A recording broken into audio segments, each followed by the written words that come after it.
good morning friends doctor आशीष मजुमदार कथा बोलছি morning एक्सारसाइजे এসেছি morning exercise শেষের দিকে প্রায় তো মর্নিং এক্সারসাইজের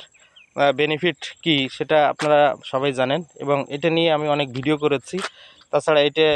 আমি নিয়মিত এই বিষয়ের উপর অনেককে আমি কাউন্সেলিংও দিয়ে যাচ্ছি যথাসম্ভব যতদূর পারি তো বাই দ্য ওয়ে এই মর্নিং এক্সারসাইজের পাশাপাশি প্রত্যেকদিন আমাদের একটা হেলথ টিপস নিয়ে কথা থাকে আজকের হেলথ টিপস হচ্ছে বাচ্চাদের নিয়ে বাচ্চারা কেন খেতে চায় না নাম্বার ওয়ান দেখুন গতকালও আমি কয়েকটা বাচ্চা দেখলাম খেতে চায় না না খেতে খেতে একেবারে শুকিয়ে টানা হয়ে গেছে মূল কারণটা কি এর মূল কারণ শুধু একটাই এটা হচ্ছে এদের লিভার ফাংশন ভালো নয় এজন্য কী করতে হবে এসজিপিটি লিভার ফাংশনটা কিন্তু এদের চেক করে নিতে হবে যে ঠিকমতো এদের লিভারটা কাজ করে কিনা এদের যত ভালো খাবারই দেন না কেন ওরা খাবে না বা একটু খাওয়ার পরে ওরা বলবে আর খাবো না বমি লাগছে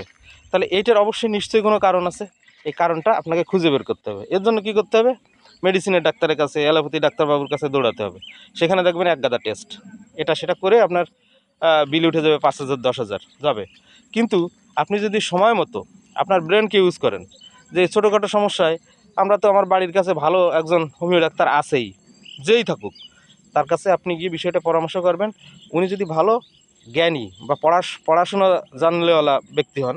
তাহলে কিন্তু বাচ্চার মেন্টাল স্টেট ধরে ওর পারসিস্টিং নেচার ধরে ওষুধ দেবে একবারেই কেল্লাফাতে ব্যাস তাহলে আপনার এদিক ওদিকে যাওয়া লাগবে না তাই বলি যে এই যে না খাওয়া যে স্বভাবটা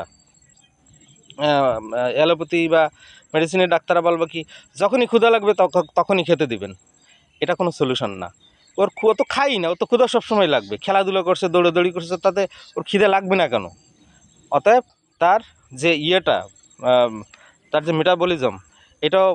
সঠিক নেই এবং তার যে লিভার ফাংশন এটাও ঠিক নেই এই জন্য কী করতে হবে আপনার